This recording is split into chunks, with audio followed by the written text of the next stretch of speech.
पंडित जी, अ, जी इन मनस्थितियों पर थोड़ा प्रकाश डालें, जो मैं बताती हूँ। तिर्यंच की मनोदशा, जब उन्हें भाव भाषण होता है। दूसरा, उपसर्ग में मुनिराज की मन स्थिति जी उनकी उस जी। समय कैसी होती है, और शुद्धोपयोग में मुनिराज की। बहुत सुंदर, बहुत सुंदर। देखिए, ये जो जिज्ञासा, ये जो प्रश्न है कि जब भाव भाषण की स्थिति बनती है, स्वरूप और स्वभाव के अनुभव का काल, अनुभव के काल में आत्म साधना किस प्रकार से निभेगी, किस प्रकार से वह साधना आगे बढ़ेगी, इसके तारतम्य वाले ये तीन परिदृश्य आपने सामने रखे हैं। एक तो पशुओं, तिर्यंचों का, दूसरा उपसर्ग के काल में मुनिराजों का, और तीसरा शुद्धोपयोग के काल में आत्म साधक मुनिराजों का। पशु गति में, तिर्यंच में माया कषाय की तीव्रता कही गई है, बराबर। बाकी दो जो आपने उदाहरण दिए हैं वो तो मनुष्य गति के ही जीव हैं, बावलिंगी संत अपने मुनिराजों के उदाहरण हैं। शास्त्रों में दो दो तीन क्या सैकड़ों ऐसे संदर्भ हैं जो स्वानुभव की दशा उनको प्रकट हुई और स्वरूप की दृष्टि करके वे जीव आत्मज्ञान कर गए।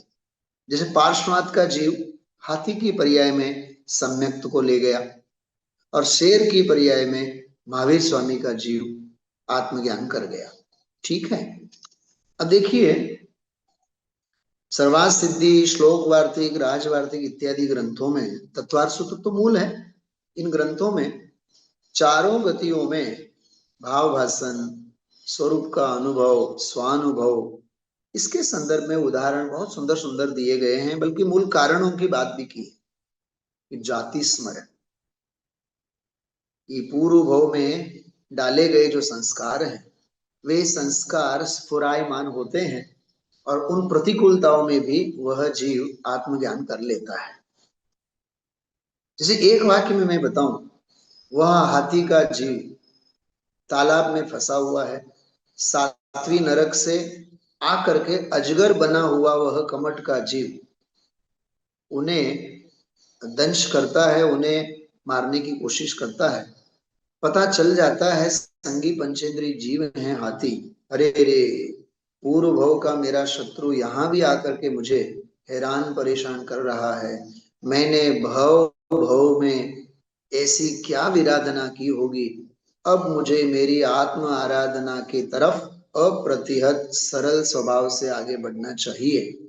सहज ज्ञाता दृष्टा भाव करते हुए वह जीव एक तो पूर्व में किए गए दोषों का प्रायश्चित और अपने गुणों की आराधना की भक्ति भावना में इतना लीन होता है कि वह भाव वासना उसका अनुभव का रूप ले लेता है, और परिणामों में जो छल प्रपंच मायाचारी आदि की वृत्ति पशुगति में होती है वो सब शांत होती है, और वह जीव जो है उस सरल और आत्म भाव को समझते हुए अपना भाव भाषण अनुभव कर लेता है।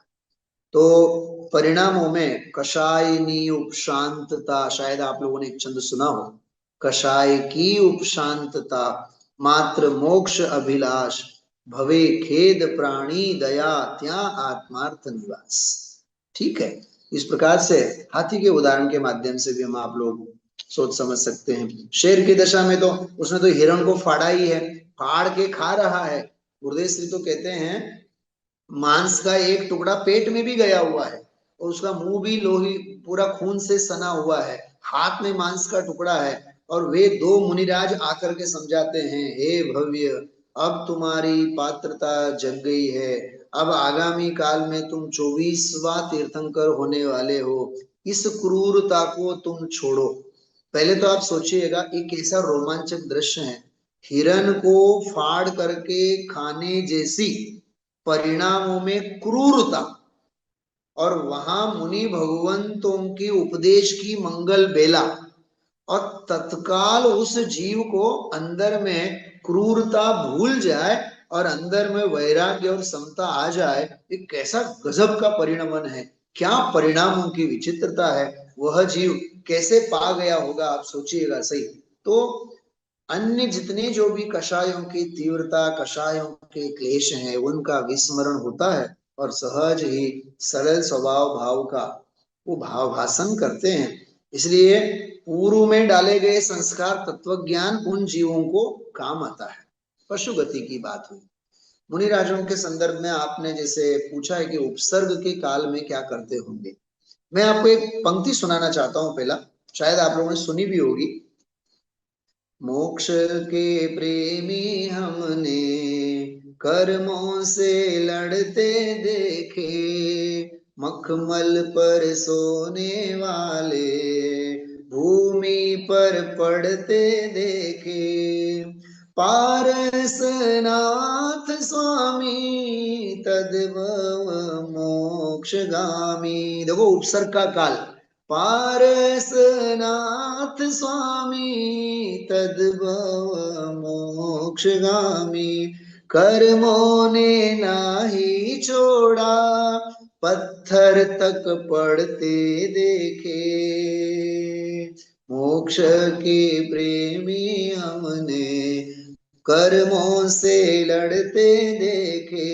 अरे रे, ध्यान की दशा में पार्श्वनाथ का जीव है, एक नहीं, दो नहीं, तीन नहीं, 10-10 भवों तक वह कमठ छोड़ता नहीं है। कमठ का मूल नाम है कर्मठ। वो अपने अन्याय अनीति के कर्म में स्थिर है, इसलिए उसका नाम कर्मठ है। समझ में आ रही बात। मैं तो इंग्लिश में ऐसा बोलता हूँ एक, तनु जी, कि Paras became Parasnath, Paras became Parasnath, credit goes to Kamath.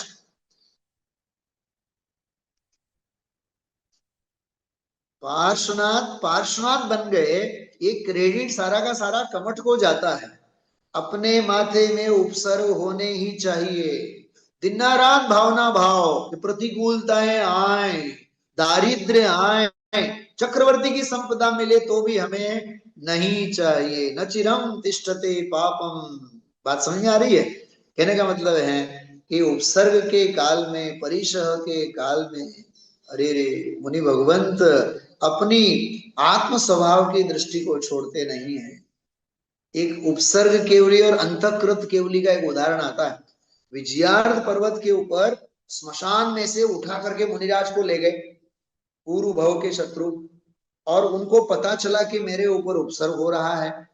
तत्काल वे स्वरूप में लीन हो जाते हैं। वो पूर्व भव का शत्रु वहां से उनको पटक देता है लवण समुद्र में। नीचे जल का वो स्पर्श करें, उसके बीच में 8 समय लगते हैं। 8 समय में ही, 8वें समय में उस जल तरंगों से स्पर्श होने से पहले ही सारा का सारा शरीर कपूर की भांति उड़ जाता है और नमो सिद्धाणम में जाकर के विराजमान होते हैं। आप सोचिएगा, 8 समय पहले तो उन्हें पता चला कि उपसर्ग आ गया, फिर वो स्वरूप में कैसे लीन हो गए। उपसर्गों के ऊपर उपसर्ग लाना हो तो निरुपसर्ग भगवान आत्मा की दृष्टि करो, सारे उपसर्गों के ऊपर उपसर्ग होगा, हमारे ऊपर उपसर्ग नहीं होगा। तो कहने का मतलब यह है कि उपसर्ग के काल में भी उसको ज्ञान के गेय के रूप में सहज भाव से सविकल्प अवस्था में जानते हैं। अरे मित्र महल मसान कंचन कांच निंदन तुति करण, अरे ज्ञावतारण असि प्रहारन में सदा समतादरन। हमेशा पुण्य के उदय में भी पाप के उदय में भी, अरे पाप का उदय ही उपसर्ग नहीं है रश्मि जी, चित्रा जी, पाप का उदय ही उपसर्ग नहीं है, पुण्य का उदय भी महा उपसर्ग है। बात समझ आ रहा है। हमारा ज्ञान जिस उदय में भी भटक सकता है, वे सारे उदय उपसर्ग कहलाते, चाहे पाप का हो चाहे पुण्य का हो। और असल में हम आप लोगों तो चक्रवर्ती का पुण्य भोग रहे हैं, तो हम आप लोग तो महा उपसर्ग में। जो कमठ ने पारसनाथ के ऊपर नहीं किया था, वो पुण्य का उदय हम आप लोगों के ऊपर उपसर्ग कर रहा है। ऐसे में भी अरे रे, ये उदय मेरे काम के नहीं है, मैं इन पुण्य के परिणामों, पुण्य के उदय में मुझे अटकना नहीं है। सारा जगत फल भोगता नित पुण्य एवं पाप का, पर विरल ज्ञानी बुध कहे कि पुण्य भी तो पाप। मैंने दो बातें आपको, एक पूजा की पंक्ति पहली और एक योग सार की पंक्ति। सारा जगत फल भोगता नित पुण्य एवं पाप का, लेकिन हे महावीर स्वामी, आपने सब त्याग समरस सफल जीवन आपका। उपसर्ग होते ही क्या है, पुण्य का उदय ही होता क्या है। मैं आपसे कहता हूं, उदय की तरफ हमें देखने की आवश्यकता ही कहाँ है। हमारा नित्य उद्योग स्वरूप भगवान आत्मा है। बात समझ में आ रही है? हाँ, इसलिए हमें ज्ञानंद स्रोत बह रहा और तू उदास है, आनंद स्रोत बह रहा और तू उदास है, अचरज है जल में रह के मछली को प्यास है। क्या कहा? अचरज है जल में रह के मछली को प्यास है। हमारी हालत तो वो है, हम जल में डूबे हुए हैं, फिर भी उस मछली की भांति प्यासे लगे हुए हैं। हमारी दृष्टि दुनिया की तरफ जाती है और ज्ञानी की तरफ, ज्ञानी की दृष्टि ज्ञान स्वभावी भगवान आत्मा की तरफ जाती है। इसलिए पशु गति हो चाहे उपसर्ग आदि के काल हो, हमें तो हमारी आत्मानुभूति का जोर नहीं छोड़ना। तीसरी बात, शुद्धोपयोग का काल है।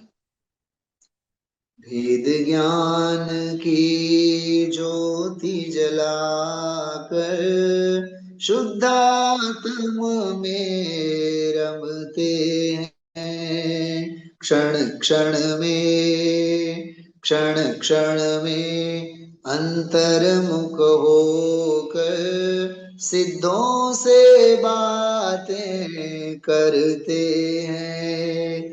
परम दिगंबर मुनिवर देखे हृदय हर्षित होता है। शुद्ध स्वभाव भाव में, अरे द्रव्य कर्म भाव कर्म नो कर्म, रंग राग से भिन्न भेद से भी मैं भिन्न निराला हूं।